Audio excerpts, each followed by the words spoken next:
ఓం గణపతే నమ. శ్రీ గురుభ్యో నమ. హరి ఓం. ఈ రికార్డింగ్ అద్వైతానుభూతికి సంబంధించింది. యాక్చువల్గా అద్వైతం, ఆ పరాతత్వం ఏదైతే మనం సూచిస్తుందో అది నిత్య వస్తువు, ఏకం, నిరాకారం, జ్ఞానం, అది ప్రకాశం, అది శక్తి. దాని గురించి మనం శ్రవణం చేస్తున్నాం, మననం చేస్తున్నాం. కానీ అనేక జన్మల అవివేక వృత్తుల వల్ల అది మనకు అపరోక్షానికి నోచుకోలేకపోతున్నాం. ఎందుకంటే దానికి అవిద్య సంబంధించిన వృత్తులు ఏవైతున్నాయో అవి వాటి ఫోర్స్, వాటి బలం, వాటి ప్రభావం చేత ఇది కావటం లేదు. మనం దాని గురించి వరి కూడా అయినా కూడా ఏం లేదు. అయితే మన ప్రయత్నం చేస్తూ ఉండాలి. ఈ లోపల ఈ ఫీల్డ్ ప్రభావితం ఉన్నప్పుడు ప్రేయర్స్ అవి చేసుకుంటాం. కానీ ఒకలాంటి తదేకంగా దానికి విపరీత ఆల్టర్నేటివ్ వృత్తులు మనం చేస్తేనే కానీ దాని నుంచి అధిగమిస్తాం. ఇప్పుడు ఆ వృత్తులు మనల్ని కిందికి లాగాయి. ఇప్పుడు మనం ఈ వృత్తులతోని మళ్ళీ కింది నుంచి పైకి వెళ్ళేది అదే సోపానం. అసతోమ ఏదైతే సద్గమయ, తమసోమ జ్యోతిర్గమయ, మృత్యోర్మ అమృతంగమయ, ఆ దాంట్లో భాగంగా ఈ అద్వైతానుభూతికి చేయాల్సిన ప్రక్రియ ఒకలాంటి మనకు హెల్పింగ్ ఇదేంటంటే స్టెప్. దాని మీద ఫోకస్ చేసుకుందాం. అయితే ఇప్పుడు జాగ్రత్త అవస్థలో ఉన్న ఆ వ్యక్తి, ఎవరైతే పేరున్న వ్యక్తి సుధాకర్ అనుకోండి. ఆ సుధాకర్ తానున్నాడు. ఇప్పుడు ఈ సుధాకర్ తను ఎవరైతే దేహ తాదాప్యంతో ఆ సంబంధించిన క్షేత్ర సంబంధంతో సతమతమవుతున్నాడో ఆ సుధాకర్ ఈ ప్రాసెస్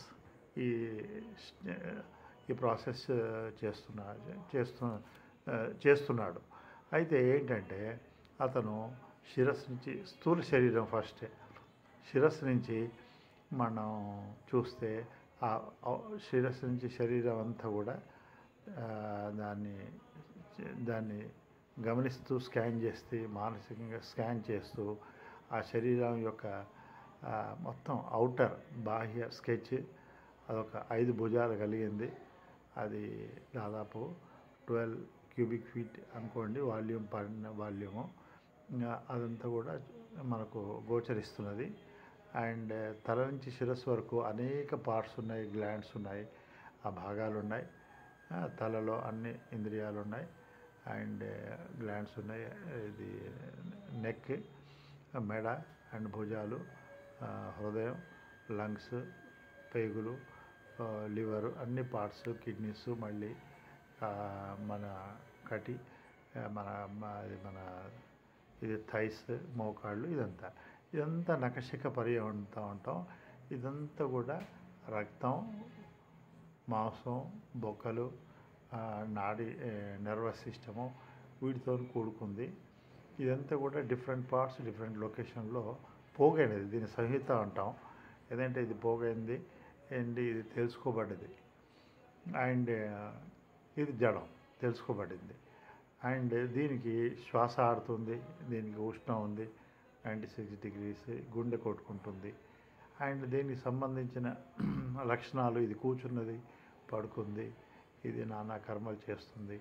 ఇవన్నీ కూడా దాని కర్మలు, దాని వేషాలు అండ్ దాని లక్షణాలు. అది షట్వికారంతో కూడుకొని ఉంది. అదేంటంటే పుట్టింది, ఉన్నది అండ్ పెరుగుతున్నది, మార్పు చెందుతుంది, క్షీణిస్తుంది, నశిస్తుంది. ఇవన్నీ కూడా నాతో గ్రహించబడ్డాయి. అయితే నేను వీటికి అన్యంగా ఉన్నప్పుడే ఇది సాధ్యం. అండ్ నేను ఇది కాదు. ఫస్ట్ అటెంప్ట్ ఏంటంటే శరీరం నేను కాదు, ఈ శరీరానికి ఆకలి దప్పులు ఉన్నాయి, శీతోష్ణాలు ఉన్నాయి, చావు మరణాలు ఉన్నాయి. అండ్ ఇది నేను కాదు. అండ్ ఇలాగే ఈ శరీరానికి సంబంధించిన ఇది పుట్టిన తేదీ ఉంది, దీని వయస్సు, దీని హైట్, వెయిట్, మరి దీని పరిస్థితి ఏదైనా శరీరపరంగా ఏదైనా కూడా ఒక సోఫాను, ఒక అల్మారాను, ఒక కారును మనం ఎలా దర్శిస్తున్నామో దీన్ని దర్శిస్తున్నాం. ఇది నేను సుధాకర్ అయ్యేందుకు కాదు. ఎందుకంటే ఇది నాతో తెలుసుకోబడింది. మరి ఇది నాదందామంటే దీన్ని నడిపించేది మరి శక్తి ఆధారం చేసుకొని ఇది ఉంది. మనం దీన్ని కనుక సైన్స్ పరంగా చూస్తే ఇదంతా కూడా కొన్ని సెల్స్ 55 ట్రిలియన్ సెల్స్ అంటారు. ఆ సెల్స్, DNA, యాటమ్స్, ఎనర్జీ, ఫైనల్గా ఇది శక్తికి ఒక ఘనీభవించిన ఇదే బాహ్యాలను కూడా అలాగే ఎర్త్ కూడా, భూమి కూడా సిలికాన్, ఐరన్ అన్ని వాటి ధాతువులు సంబంధించింది, అది కూడా శక్తి. సో ఇది శక్తిది. అయితే ఇది నాతో తెలుసుకోబడ్డది, నేను ఇది కాదు. సో ఈ పర్టికులర్ ఒక ఫస్ట్ ఫీల్డ్ నుంచి మనం విడిపడ్డాం. అండ్ నెక్స్ట్ ప్రాణం. ఈ ప్రాణం కూడా నక్షిక పర్యంతం నుంచి ఉంది. ఇది శరీరంలో అన్ని బ్లడ్ సర్క్యులేషను, అన్ని అన్ని పంచ ప్రాణాలు, ప్రాణాలు ఈ శరీరంలో కర్మలన్నీ శారీరకంగా నిర్వహిస్తుంది. ఇవి హెచ్చు తగ్గులు ఉన్నాయి. బ్రెత్ కౌంట్, శ్వాసలు, ఇవన్నీ కూడా నాకు తెలుస్తుంది. అయితే దీన్ని నడిపించేది శక్తి, ఇది చైతన్యం. అయితే ఇది కూడా శక్తి చైతన్యంది, ఇది కూడా నాది కాదు. అండ్ మరి ఇంకా నెక్స్ట్ మనసుకు వస్తే, మనసులో నానా రకాలుగా మన అనుభూతులు, మనసు అంటేనే నామరూపం, అది చలనాత్మకం. ఆ మనసు కూడా నాకు తెలుసుకోబడింది. దాని మీద మనసులో నాకు కరుణ, దయ, ప్రేమ, హేట్, ఎన్నో రకాలుగా ఇవన్నీ కూడా చలిస్తున్నాయి. మనం ఒక పైనుంచి చూస్తే కింద మూవ్ అవుతున్న వెహికల్స్, ట్రాఫిక్ చూస్తున్నట్టు, ఆర్ ఎక్కడన్నా క్రాస్ రోడ్ దగ్గర చూస్తే మనం ఫిక్స్డ్ అన్నీ కదులుతున్నాయి. ఇలాగే మనసు కూడా ఫలాని వృత్తి నామం, ఫలాని రూపం, ఇది వృత్తి నామం అని, ఆ వృత్తి నామం ఫలానదని మనకు ప్రస్ఫుటంగా తెలుస్తుంది. ఇది కూడా నేను కాదు. ఎందుకంటే మనస్సు అనేది ప్రకాశవంతమైన నామరూపాలు, ప్రకాశాన్ని ఆధారం చేసుకుంది, ఒక ఫిల్మ్ రీల్ లాగా. సో ఫిల్మ్ రీల్లో రీల్కి వెనకాల లైట్ ఉంటుంది. ఆ లైట్ సమక్షంలో రీల్లో ఉన్న ఏవైతే ట్రాక్స్ ఉన్న ఇంప్రెషన్స్ అవి వ్యక్తమవుతాయి. అయితే ప్రకాశమైన లైక్ స్వప్నంలాగా ఈ ప్రకాశవంతమైన ఇవి భావాలు భాతివే, కానీ అవి నాతో తెలుసుకోబడ్డది. నేను అవి కాదు, అవి నావి కూడా కావు. ఎందుకంటే అవి భాతివి. దీన్ని ఆధారం చేసుకొని ఉంటుందో ఆధేయం, అది ఆధారార్థే అవుతుంది. సో ఈ విధంగానే జ్ఞానేంద్రియాలు కూడా జ్ఞానం సన్నిధిలో ఆ కరణాలు అవన్నీ కూడా గ్రహిస్తున్నాయి. శబ్దస్పర్శ రూపరసాదులు ఇవి అనేకంగా ఉన్నాయి. అండ్ కర్మేంద్రియాలు కూడా ఆ కర్మలు చేస్తున్నాయి. ఇవి కూడా కర్మకు జ్ఞానశక్తి అవసరం. సో ఇప్పుడు మనం చూసినవన్నీ కూడా ఇవి కాకుండా ఇప్పుడు ఏదైతే మనతో తెలుసుకోబడ్డ క్షేత్రమో అది మనం కాదని మనకు ఒక అవగాహన ఏర్పడింది. అయితే అలాగే ఈ సుధాకర్కి సంబంధించిన ఈశ్వర దారా, సుధా, భార్య, పిల్లలు, వాట్ ఎవర్ అసెట్స్, ఎవ్రీథింగ్ కూడా ఈ సుధాకర్కు సంబంధికులవి. అయితే ఈ సుధాకర్ అయితే ఆ కరణం, శరీరం అనండి, ప్రాణం అనండి, మనస్సు, కర్మేంద్రియాలు, ఈ కరణాలన్నీ కూడా ఆ చైతన్యం జ్ఞానం యొక్క సన్నిధిలో జరుగుతుంది. ఎట్లాగైతే కరెంట్ సన్నిధిలో ఆ ఈక్విప్మెంట్స్ ఎట్లాగైతే వ్యక్తమవుతున్నాయో అవవుతుంది. సో దీనికి కర్త కూడా ఆ చైతన్యమే. బట్ అది ఓన్లీ సాక్షి, తటస్థ లక్షణం, అది స్వరూప లక్షణం, అది దాని సన్నిధిలో జరుగుతుంది. కానీ తాను కర్త అని ఇప్పుడు తాను క్షేత్రం అని అభిమానంతో అదొకటి ఆరోపణ, తాను కర్త అని అదొక ఆరోపణ. కర్త ఇప్పుడు ఎలక్ట్రిసిటీ అనేది దాని కర్తతో ఏం లేదు, అది లేకుంటే జరగదు. కానీ ఇంకా ఒక వ్యక్తి నేను అనే అతను పుట్టుకొచ్చి రజ్జు సర్పంలాగా ఇతను ఉన్నాను అంటూ, మరి నేను ఫ్యాన్ నేను ఈ ఈక్విప్మెంట్ను బల్బును వెలిగిస్తున్నాను, ఫ్యాన్ నా వల్ల తిరుగుతుంది, ఇది ఒక రెండవ ఏదైతే ఆరోపణ, కర్తృత్వం కూడా కాదు. ఎందుకంటే కర్మకు జ్ఞానం శక్తి అవసరం, కర్మలో ఆ విధంగా అవుతుంది జ్ఞానం. సో ఇప్పుడు తాను సుధాకర్ తెలుసుకోబడ్డది కాదు, తెలుసుకునేవాడు కూడా కాదు. ఎందుకంటే తెలుసుకునేదానికి తెలుసుకుంది కాదు అనుకోవడానికి తాను తాదాప్యం నుంచి విడిపడడానికి తెలుసుకున్నాడు అనేది ఒక మనకు దాని నుంచి విడిపడడానికి ఉపయోగించే ఒక టూల్. కానీ తను నోయరు, తెలుసుకున్నవాడు, తెలుసుకోవడానికి తెలివి అవసరం. సో తెలివితోనే ఆధారిత తెలుసుకోవడం జరుగుతుంది. తెలుసుకునేవాడు తెలుసుకునేది తెలివి. అయితే తెలివికి అన్యంగా ఏది లేదు, అది తెలుసుకునే అవసరం లేదు, అండ్ దాని ప్రతిబింబాలే కాబట్టి. అయితే ఈ తెలుసుకునేవాడు అనేవాడు కూడా ఆరోపితమే. ఫైనల్గా ఈ సుధాకర్ తనతో గ్రహించబడ్డ దేహ ప్రాణ మనస్సు ఇంద్రియాలు తన ఈశనాలు అన్నీ కూడా తెలుసుకుంటున్నాడు. అయితే దానికి సంబంధించిన జ్ఞానం కలిగి ఉన్నాడు. సో తను కర్త కాదు, తను ఆ తెలుసుకోబడ్డ క్షేత్రం కాదు, తన కర్త కాదు, తన జ్ఞాత కాదు, తానున్నాడు. అయితే ఈ సుధాకర్ కూడా మరి సుషుప్తిలో ఆ అవస్థలో పోయినప్పుడు సుధాకర్ మట్టుమాయమవుతున్నాడు. సుధాకర్ లేని పరిస్థితి ఉంది. అయితే ఇప్పుడు కూడా ఈ సుధాకర్ వీటి నుంచి విడిపడ్డాడో ఆ సుధాకర్ మరి నేనెవరు, నేను సుధాకర్ అన్నది ఎవరు ఆ ప్రశ్న వేసుకుంటే నేను అంటే ఈ నేను అనేది ఉంది సుధాకర్ కన్యంగా. మరి తెలిసింది ఎవరికి అంటే నాకు. అంటే ఒక నేను ఉండడం, తెలివి కలిగి ఉండడం, ఇది ఒకటి మనకు కనబడుతుంది. అయితే ఇది ఈ సుధాకర్ టోటల్లీ కూడా లేకుండా పోయినప్పుడు ఆ నేను ఏదైతే ఉంది అది తెలివి కలిగి ఉంది, ఇదొకటి ఉంది, ఇదొకటి వాస్తవం. ఇప్పుడు ఈ సుధాకర్ ఈ సెటప్ అంతా కూడా లయం అయిపోయింది. తాను ఇది బెడ్ మీదకి వెళ్ళాడు. ఇప్పుడు డ్రీమ్లో కళలో మళ్ళీ కళలో కూడా తను కళతో తాదాప్యం చెందాడు. అయితే కళను తెలుసుకుంటున్నవాడు. కానీ ఇప్పుడు మేల్కొన్న స్థితిలో ఈ చేసిన విమర్శ అప్పుడు అవసరం, అప్పుడు సంభవం కాదు. ఎందుకంటే ఇప్పుడు వివేకంతో తను సుధాకర్ ఈ విధంగా చేసుకుంటున్నాడు. అయితే అప్పుడు ఈ వెసులుబాటు అప్పుడు లేదు. అదంతా కూడా ఆటోమేటిక్గా జరుగుతుంది. ఆ కళ అనేది, స్వప్నం అనేది తాను మమైక్యం అయ్యాడు. దాంతో కండిషన్ బాధితుడే, భోక్త. అయితే ఇప్పుడు మేల్కొన్నాక ఆ స్వప్నంలో జరిగినవి అన్నీ కూడా అది తెలుస్తుంది. ఏంటంటే దాన్ని కూడా తెలిసిన తానున్నాడు, తెలివి కలిగి ఉన్నాడు. ఇప్పుడు మనకేంటంటే రెండు అవస్థల్లో ఈ అవస్థల కారణంగా ఒక నేను ఉంది.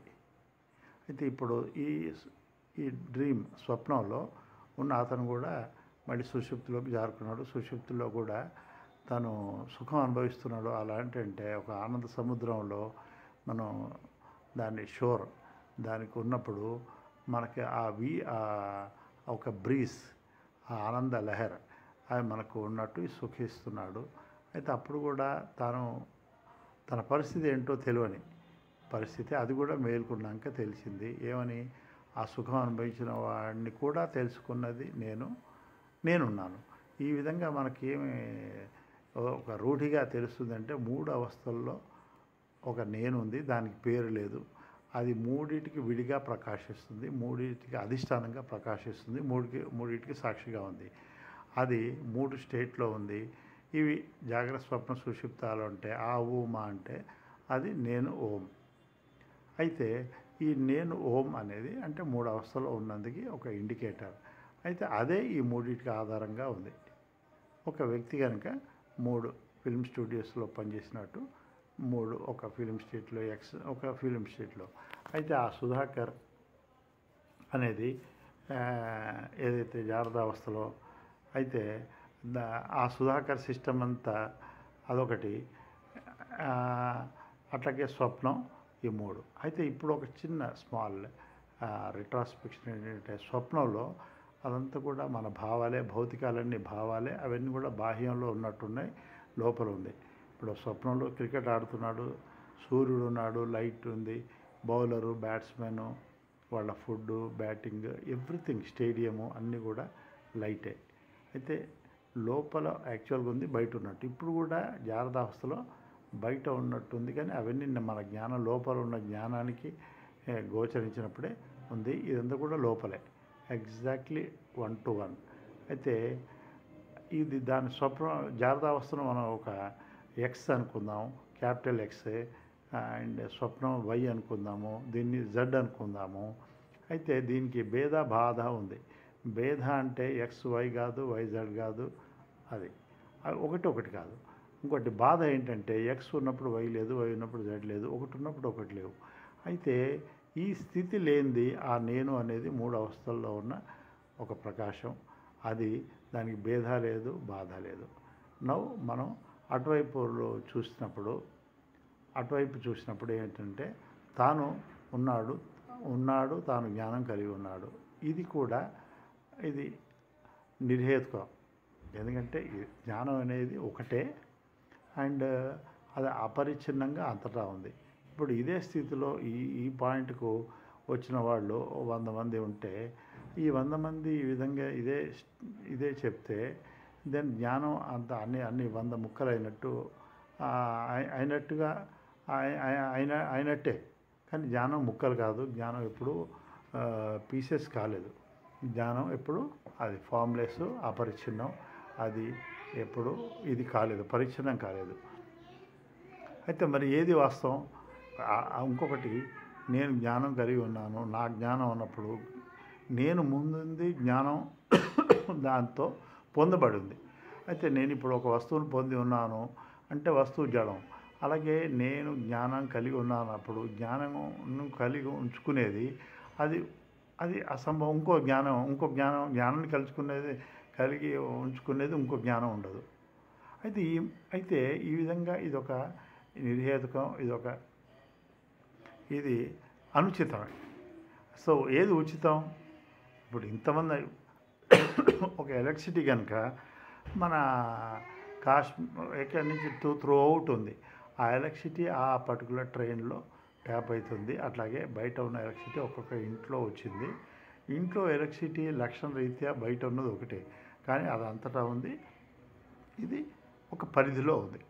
ఇది కరెక్ట్. అంటే ఏమన్నట్టు, అంతటా ఉన్న ఎలక్ట్రిసిటీ నాలో కూడా ఉంది. అంతటా ఉన్న ఆకాశం ఈ ఘటంలో ఉంది. కానీ ఘటంలో ఆకాశం ఉందంటే ఎట్లాగా తప్పో, ఈ నేను జ్ఞానం కలిగి ఉన్నాను, తెలివి కలిగి ఉన్నాను కూడా అలాంటి ఆరోపణ ఒక మిథ్య, అది భ్రమ.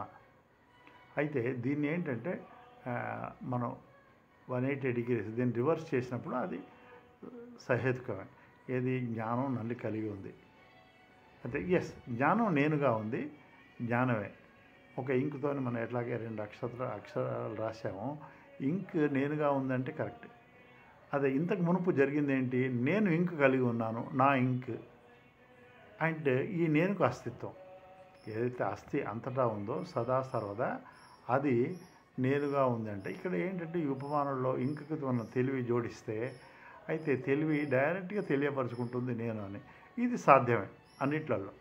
ఇప్పుడు అన్ని కొండల్లో ఇది ఉన్నట్టు, ఏది ఆకాశం ఉన్నట్టు, అన్ని దీంట్లో ఇళ్లలో కరెంట్ ఉన్నట్టు, అన్ని ట్రైన్స్లో కరెంట్ ఉన్నట్టు, అది హేతువే. అయితే ఇప్పుడు ఒక భేదం ఏమొచ్చేసిందంటే, ఈ తెలివి ఏదైతే నాలెడ్జ్, జ్ఞానం, అది నిరాకారం అంతటా ఉంది. కానీ ఈ నేను, ఇది కూడా అనాదిగా నుంచి వస్తున్న మనకు ఆ పర్టికులర్ వృత్తుల వల్ల ఇది కూడా ఒక పరిధి. ఈ పెంటాగన్ అంటే 5 యాంగిల్ భుజాలు కలిగిన మానవ దేహం దీనికి పరిమితమైనట్టుగా వస్తుంది. ముందు మనం జడం కాదు, ఆ క్షేత్రం కాదని. కానీ ఇది జ్ఞానం కూడా ఒక పరిధిలోని ఆ 12 క్యూబిక్ ఫీట్ ఒక వాల్యూమ్లో మనకు ఇది భ్రమిస్తుంది. అయితే జ్ఞానం అలా ముక్కలేది కాదు, జ్ఞానం 2 కాదు. అయితే ఈ వాల్యూ ఈ పరిమాణాన్ని మనం దాన్ని కూడా ఆ లిమిటెడ్ను అది మనం కూడా అపవాదం చేయాల్సింది ఉంది. ఇదంతా అధ్యారోప అపవాదం. అంటే ఏదైతే ఆరోపించామో అది జ్ఞానానికి పరిధి. అయితే జ్ఞానం నిరాకారం 2 కానిది. అయితే అయితే జ్ఞానం నిరాకారం, నేను కూడా లిమిటెడ్ కాదు, ఫైనైట్ కాదు, ఇన్ఫినైట్. ఈ బోధతోని మనం జ్ఞానానికి అన్యంగా ఏం లేదు. జ్ఞానం దాని యొక్క దాని ఎక్స్ప్రెషన్, దాని విభూతి, దాని వైభవం.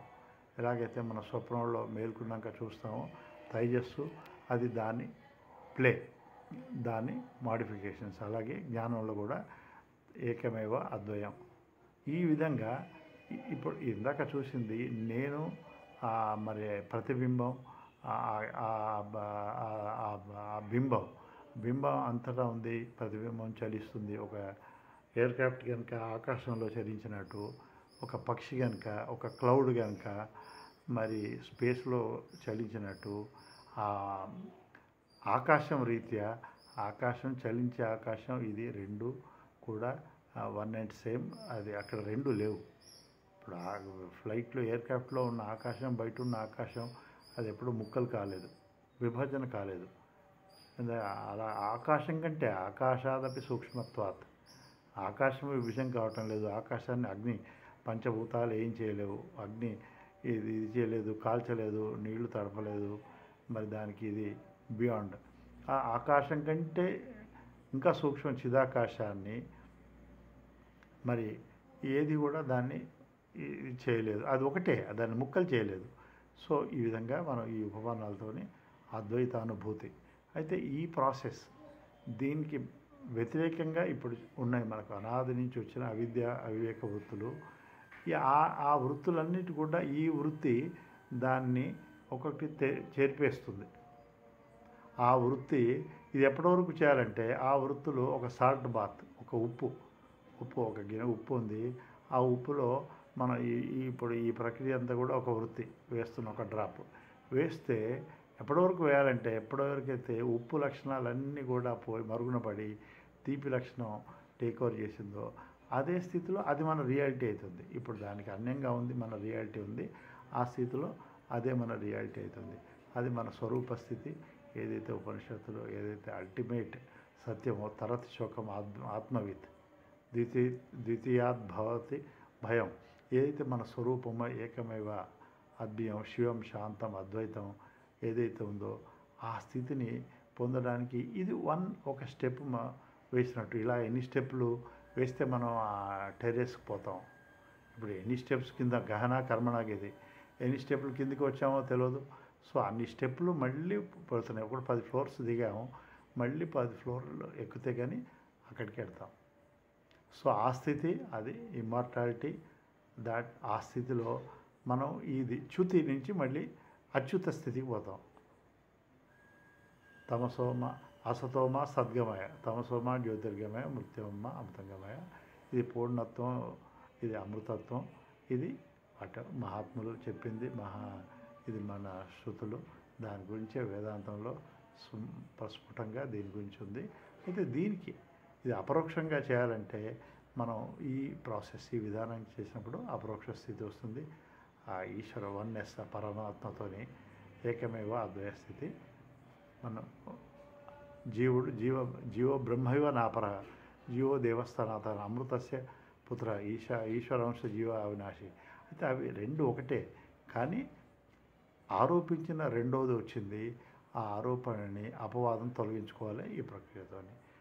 హరి ఓం.